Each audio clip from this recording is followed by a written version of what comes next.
Welcome back, everybody. Today we're going to be looking at the battlefield once again, looking at the really remainder of the war, the final 2 years of the war. So I realize we're not covering too much of the military aspect, but we are going to look at a couple of major turning point battles and campaigns today, and actually getting to the very end of the war militarily. And then we'll conclude in the final section by looking at the aftermath and some of the questions that are left to lead us into chapter 12 of the Reconstruction era. So, moving back to the battlefield, we're going to be jumping around a little bit today between the Eastern and the Western theater. So, the last thing we talked about there was Antietam. And we know that Antietam, in a way, was a very, very strong turning point because it gave the North enough momentum to make Lincoln give or make a stronger stance against slavery. We have the Emancipation Proclamation. So the war has already changed in a way that does not benefit the South, because that pretty much diminishes at that moment their chance of getting a foreign alliance from Britain, most likely. So that's not going to be helpful. But let's take a look at some of the decisive military campaigns that further make it impossible for the South to really win the war, despite the fact that they're now not going to get a military alliance. So, one of the ways that the Civil War is often articulated, and at least militarily speaking, that is very much oversimplified, but it's not entirely wrong either, I think. And that is that when it comes to the battlefield, that the South is winning the first 2 years of the war, or the Confederacy is doing really, really well, and then they're losing the last 2 years. The last 2 years, the Union's winning.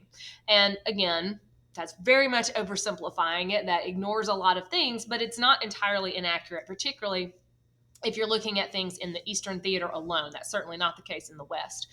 But in the Eastern theater, we saw, starting with Bull Run, and with the exception of things like Antietam and a few other engagements here or there, the South has had great momentum.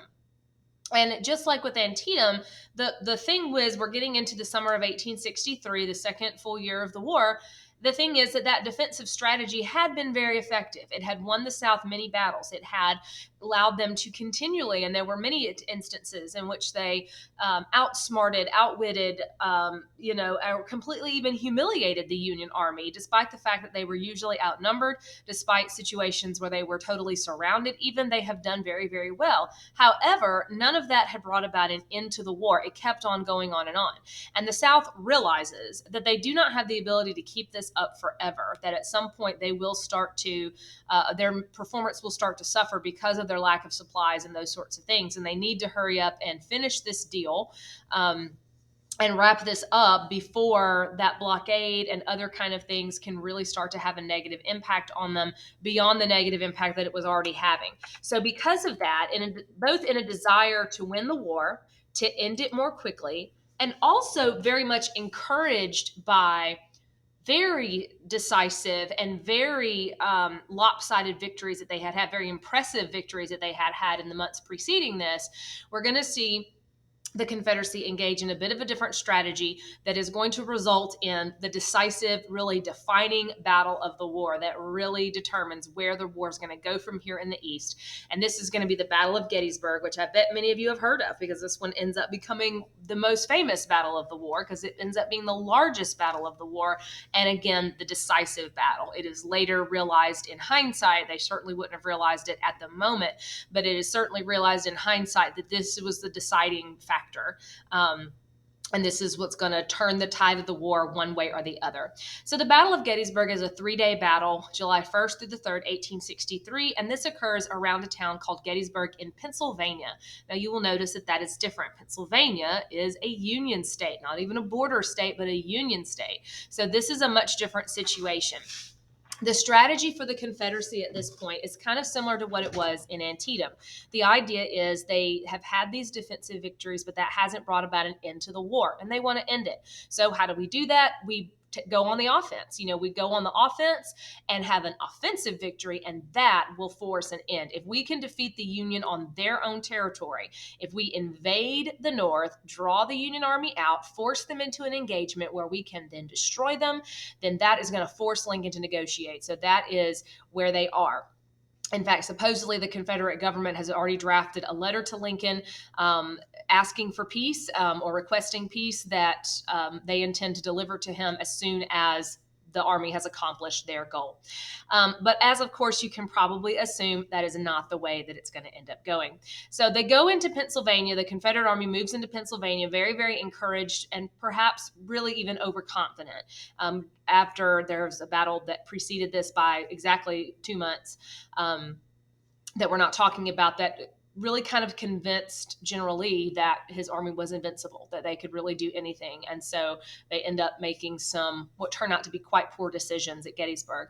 Well, I'm going to give you just a very, very, very brief synopsis of each of the 3 days of battle, but it's the overall end that you really need to understand. The first day of fighting didn't go the way the Confederacy wanted in the beginning, but it ended up not so bad. Again, their purpose was to engage the Union Army.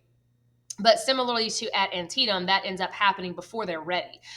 Their cavalry really screws up at this battle. That was usually what went out ahead and scouted out the positions, and they had been fantastic at their job up until this point, but really messed up here. The Confederate cavalry commander went out riding around and didn't even show up until the second day of the fighting. So when Lee's army moves in to Pennsylvania and into the Gettysburg area, they had no idea what was in front of them and didn't realize that there was Union army close by.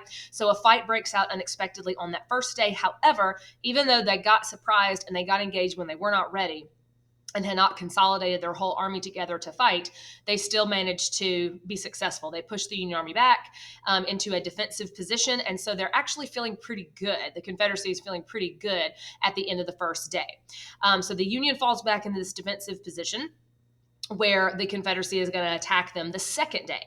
The second day ends in technically kind of a stalemate, but really a loss for the South, because their goal was to push the Union off of those defensive positions. Well, the Confederacy attacks and attacks and attacks all day, and they can't do it. They can't push them off, and the Union line holds. They have maintained their ground, which was their mission, is we must, keep this spot. We must maintain this position, and they are able to do that, and the Confederacy exhausts a lot of their capability in doing that. So that brings us to the third day of the fighting. On the third day of fighting, the Confederacy plans and executes an attack, a battle plan that becomes called Pickett's Charge. And it's called Pickett's Charge because Pickett is the name of the general who was going to lead this charge. So trying to end it and intending for this to be the final move, the final campaign of the final battle of the war, Lee plans this massive, massive, massive assault on the Union called Pickett's Charge. They're going to charge up the middle, essentially, because the Union's position was a defensive position kind of in the shape of a fish hook, like this. You can kind of see that. And on the second day, the Confederacy had attacked the ends of those Union lines, the sides, or what they call the flanks. So what he was thinking was that, okay, since we had hit the sides yesterday, that's where they're going to reinforce. They're going to put more men there. Therefore, the middle will be weak. That's where they will take troops, and this will be a very, very weak spot in the middle. So that's what Pickett's Charge is. It's this massive assault on the center of the Union line to try to break it. And Lee believes firmly that it's weak there. This is going to be the biggest single attack they have ever done.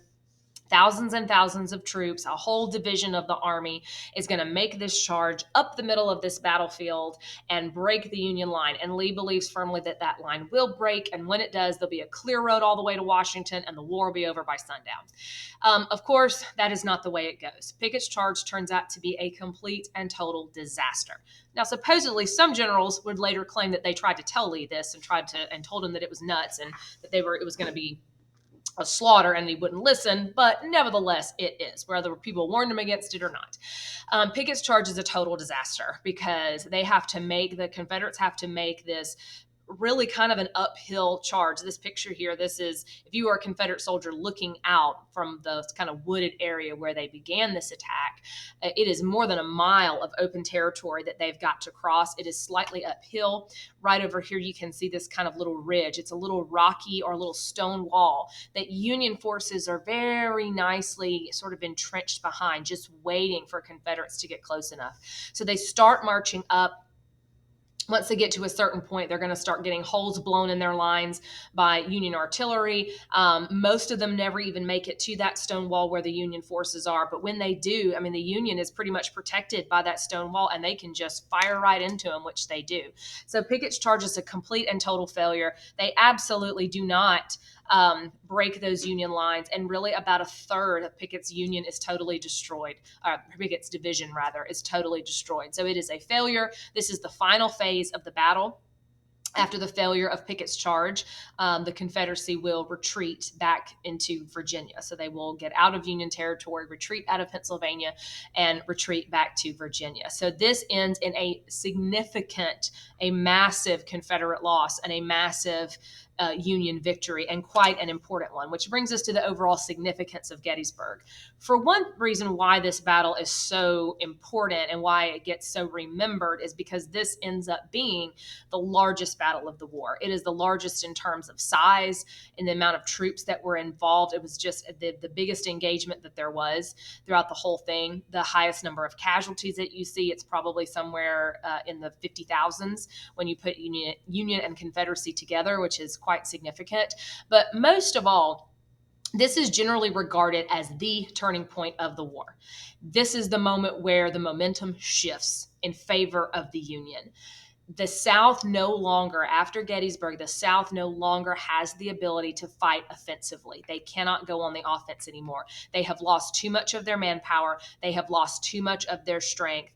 Obviously, they're still going to fight because the war is going to continue for nearly another 2 years, but they don't have the ability to launch these kind of offensive attacks to take the war to the enemy anymore. They've exhausted too much of their manpower and too much of their resources. So they have to revert back to that defensive strategy for the remainder of the war. And they're still hopeful at this point that that's going to wear the Union Army out. But this was really kind of, in hindsight, their chance to win it and what it would have taken to win it. And some people even call this the high watermark of the Confederacy because it's the closest that they ever get. And really, they lose that shot here, or it becomes apparent that is the case, that this is the moment really where the war was lost. If you want to go back to that really, really simple analogy, think of it as the Confederacy is doing quite well and has lots of momentum up until Gettysburg, and this is the moment where it shifts the other way around. Now, again, that's a little flawed because the Confederacy does win some battles after this. They will have some victories, but they are defensive victories, and defensive victories weren't going to win it. That wasn't going to bring the Union to a point where they wanted certainly not to surrender and certainly not to even negotiate terms. So Gettysburg is where it really is kind of lost in hindsight. And Gettysburg, the humility and the travesty of that loss is felt even further because it happens actually simultaneously with some developments in the Western theater of the war that don't go the way the South wants as well. So now we're going to turn back to that Western theater, which, if you recall, is the Mississippi River region, where one of the goals of the Union, part of the Anaconda Plan, was to capture the Mississippi River. And the last thing we talked about there was Shiloh, and now we're fast forwarding about a little more than a year later to the summer of 1863, looking at the Vicksburg campaign. Okay, so this is a whole campaign, and we're just sort of looking at the overall end of it. There are many, many, many battles that were involved in this whole thing that went on for really about 2 months before the end of the actual campaign. But Vicksburg is in Mississippi. It's right on the Mississippi River, which brings us to why this was so important. Remember, the Union's goal here is to capture the Mississippi River. And by this time, by the summer of 1863, they had almost succeeded in doing that. Vicksburg was the only thing left. This was the only remaining Confederate possession, or the only remaining Confederate stronghold left on the Mississippi. This is the only major location that the Confederates still have control of, and therefore the Union is trying to get it. So it's like the last piece of the puzzle. This is the last thing that the Union really needs in order to succeed in capturing the Mississippi River and cutting off Confederates' access to that and all of the importance that goes along with that. So that's why Vicksburg was such a pivotal moment. Now, in command of Union forces at Vicksburg is Grant. If you recall, Ulysses S. Grant first kind of came to national prominence or even infamy after Shiloh. His career was nearly destroyed as a result of that, but a lot of people wanted him fired. But Lincoln refused to do so because he admired the way that he continued to fight and the way he fought very, very hard. So he's in command of Union forces at Vicksburg, and this is really going to redeem his reputation if there were any other questions about Grant. There's all kind of fighting around the Vicksburg area, around Jackson, Mississippi, leading up to this, and ultimately Grant realizes that his attempts to assault Vicksburg head on don't work. And so he decides to employ the tactic of laying siege. So he lays siege to Vicksburg, which means surrounding it. So the Confederate army retreats into Vicksburg. Grant's army surrounds Vicksburg in an attempt to kind of starve them out, to cut off their supplies, cut off their access to escape, cut off their access to any kind of reinforcement, and it just sort of becomes a waiting game. Now, at the same time, they are, bombarding the city with artillery and trying to soften up Confederate military, but they're also making sure that food, supplies, anything else can't get in or out, which creates a pretty dire situation, not just for the Confederate army inside Vicksburg, but even for civilians. There are stories of people starving. There are stories of people eating horses and eating mules and other kind of things in order just to survive. After about 6 weeks, this siege takes its toll. It is effective, and Vicksburg surrenders to Grant. And the Confederate army inside Vicksburg surrenders to Grant on July 4th, 1863. And the story went that when the Confederate leaders sent over word to Grant that they were ready to negotiate terms of surrender, they asked for the terms, which means the conditions, to say, okay, we'll surrender if you let us do this, or we'll surrender if you let us do that. Supposedly, Grant sends word back to say, there are no terms. Unconditional surrender only is all I will accept. Either you surrender with no conditions whatsoever, or you don't surrender at all. And that whole story got in the newspapers, and Grant is really lauded for it. People start to say that his initials, US, stand for Unconditional Surrender Grant, but it is an unconditional surrender that happens. So with Vicksburg surrendered, of course, the significance of that is that the Union now controls all of the Mississippi River. They have control of the Mississippi. The Confederacy has lost that very important transportation and trade kind of artery. And this also divides the Confederacy, because it means that those Western Confederate states, those west of the Mississippi River, Louisiana, Texas, and so forth, are now separated from the rest of them. So it's dividing them up. And making it much more difficult for them to function when they are like that.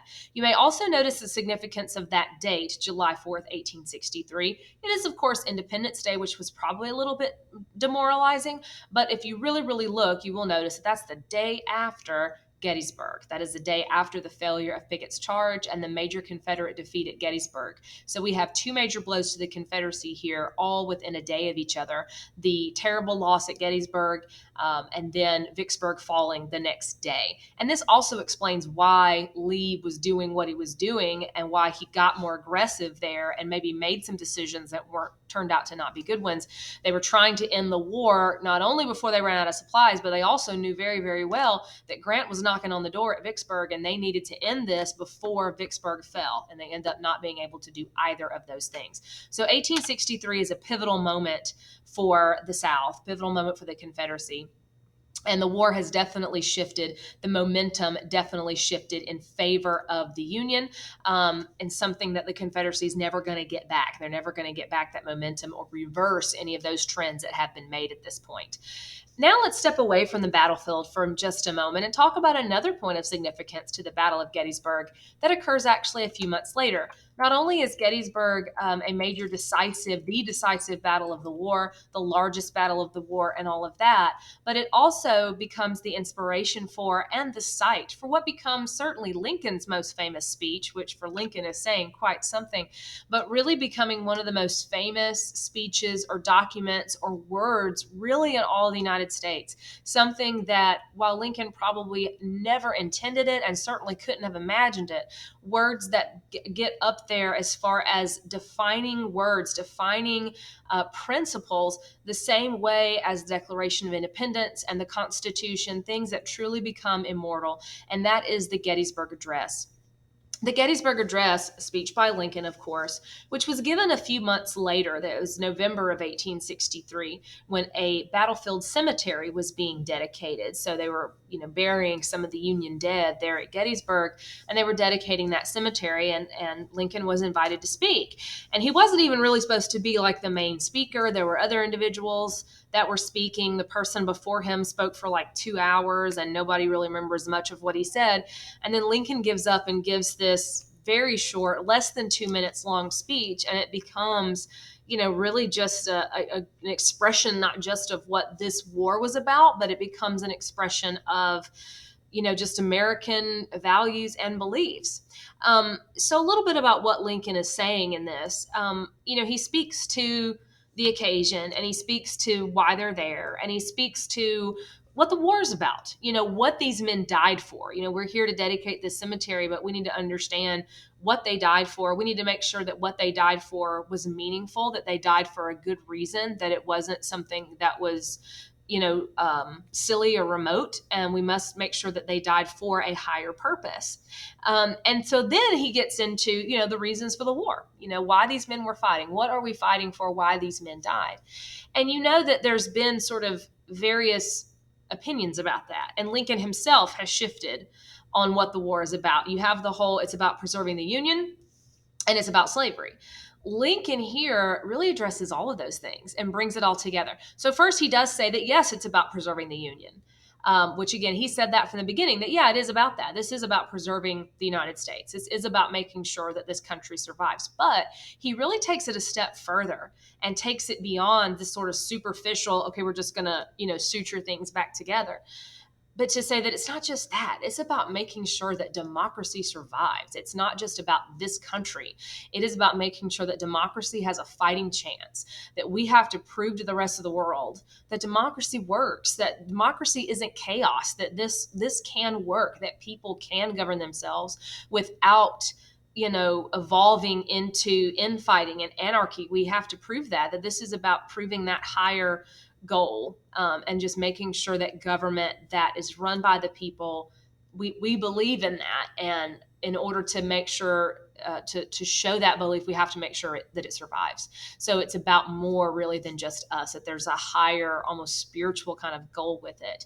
And then he addresses slavery.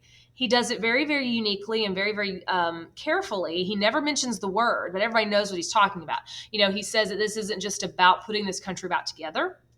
It is about, and the phrase he uses that I'm sure you've heard, that it's about a new birth of freedom. This is about this country having a new birth of freedom. And that's the reference likely to slavery.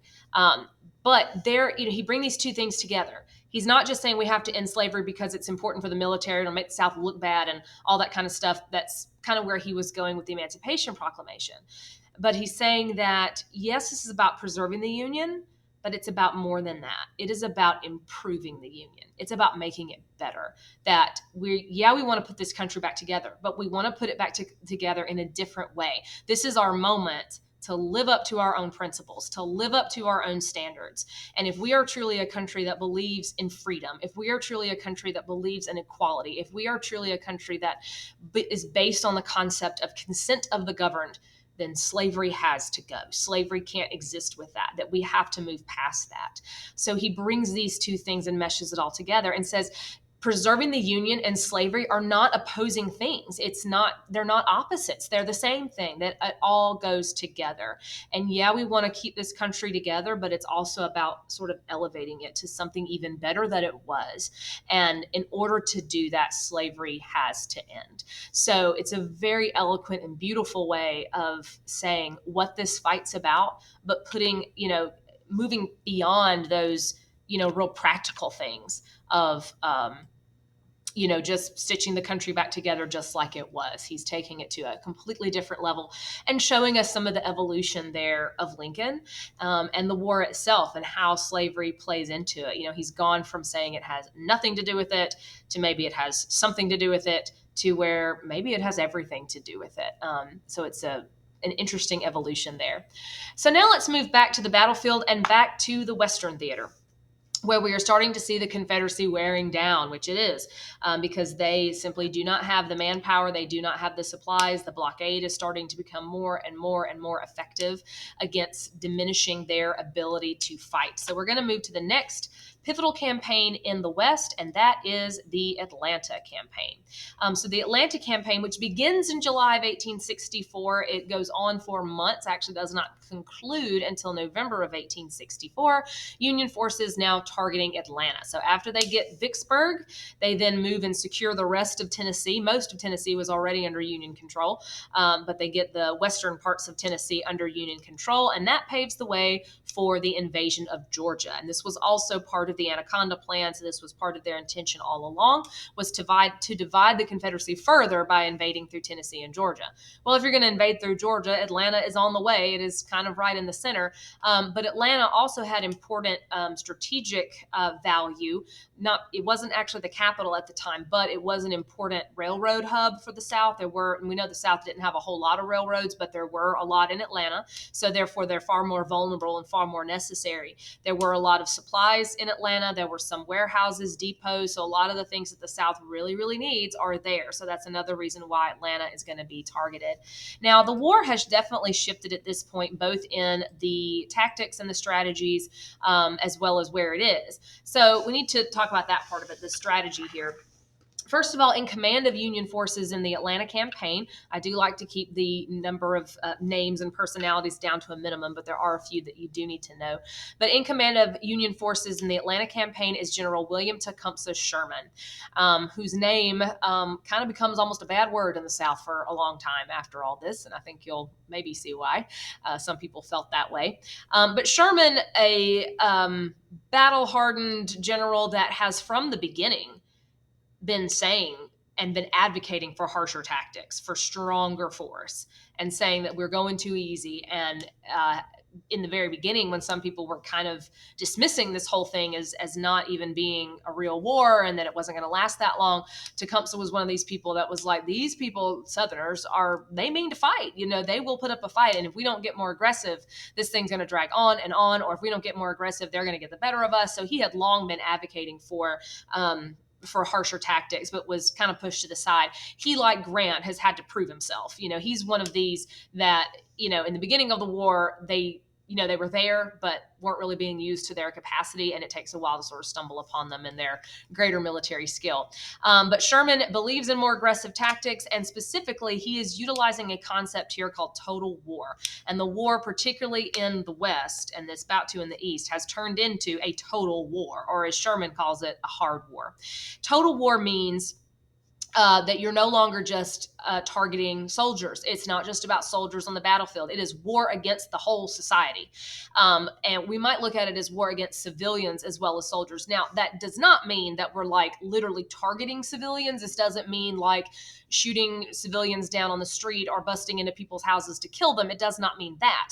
But it does mean civilian targets, as in railroads, roads, bridges, warehouses, supplies, anything of military or really any kind of economic value is a target in total war. So no, it doesn't mean we run up and, kill the civilians, but we might confiscate their crops and confiscate their livestock. We might burn down buildings and maybe their house and that kind of thing. Civilian casualties really are quite at a minimum, mostly because they've gotten out of the way, because people would flee. But if you're in the way, then there could be civilian casualties. So it's meant to diminish their morale. It is meant to just completely and totally demoralize them, to sink them to their lowest point, to where they will be begging for this to end. They will never want to fight again. They will be humiliated. Their morale will just be completely and totally broken, and they will no longer have the capacity to fight. That there won't be any railroads left. There won't be any people left. There won't be any weapons left, that it's just all wiped out. So that is what we mean by total war. And the Atlanta campaign is a great example of total war.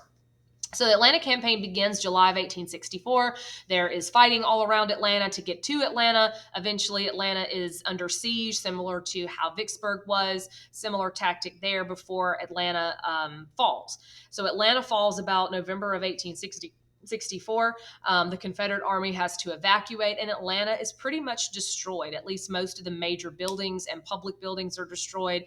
The railroads are torn up. The warehouses are burned. Supplies are burned. And a lot of those fires are actually set by Confederates that burned all that stuff up so the Union couldn't get their hands on it. But whatever was left behind, Sherman and his troops march on through, destroying whatever could be of military value. And that's not the end of it. The Atlanta campaign is the beginning of Sherman's infamous March to the Sea.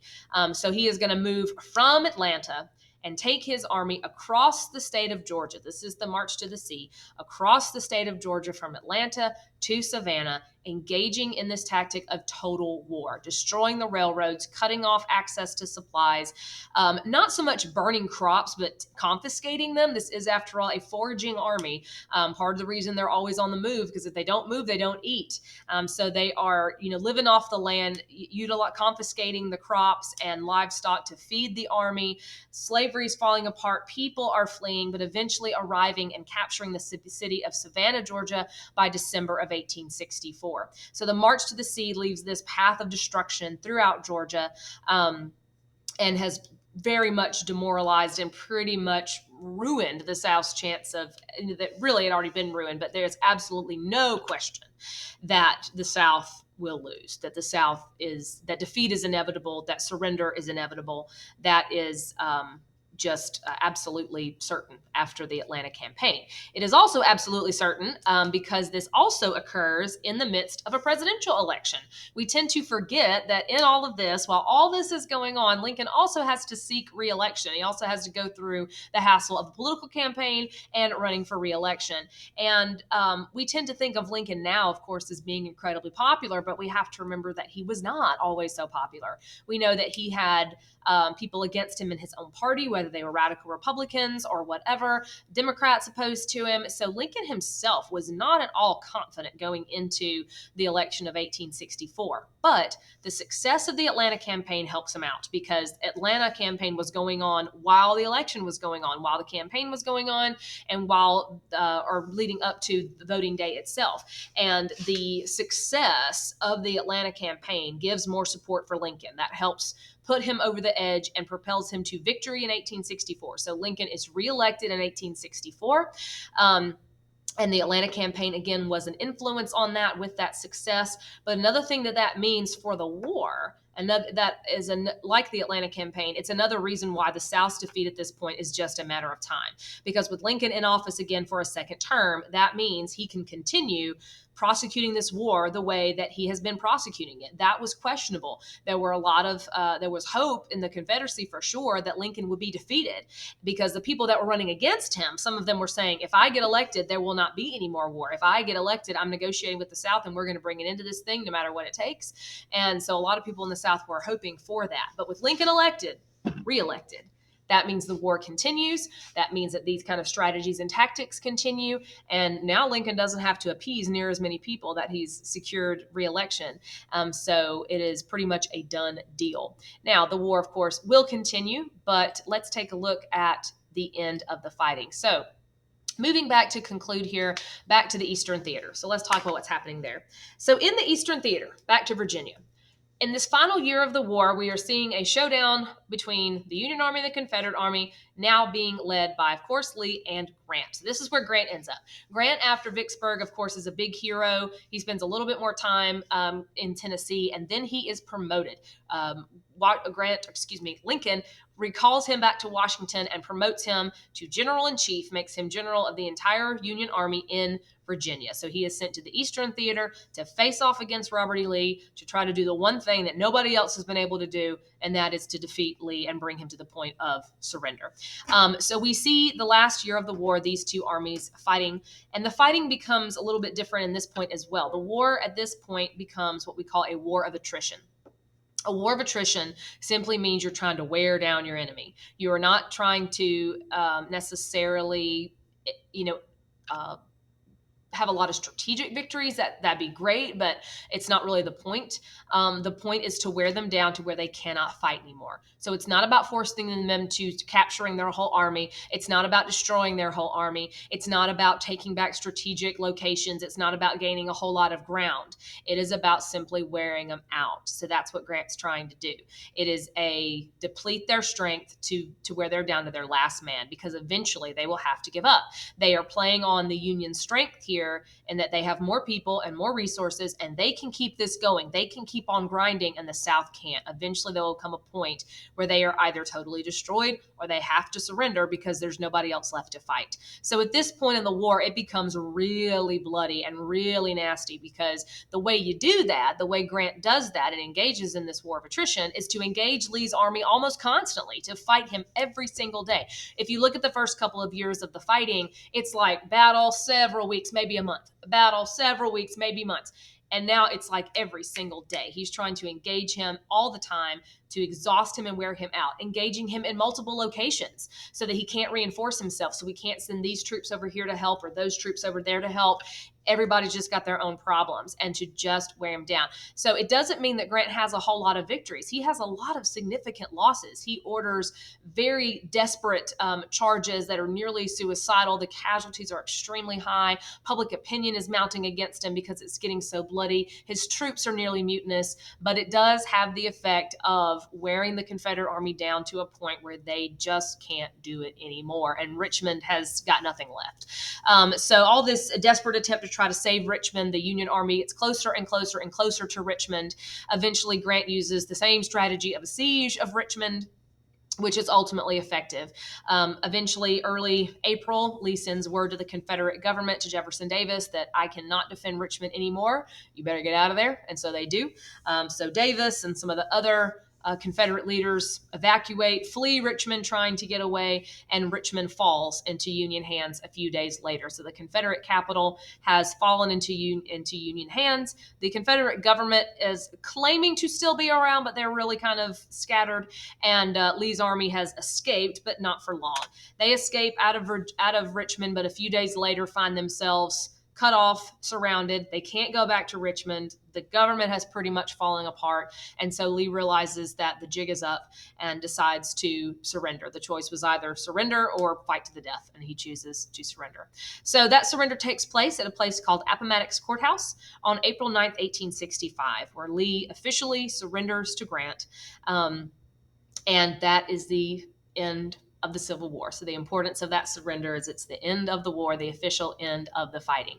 And Grant, having a reputation, of course, as unconditional surrender, Grant actually gives Lee pretty generous terms here. He allows all the Confederate soldiers to basically go home. He paroles them. He does not round them up and arrest them, whereas he probably could have. But Lincoln had instructed him that when this happens, just let them go.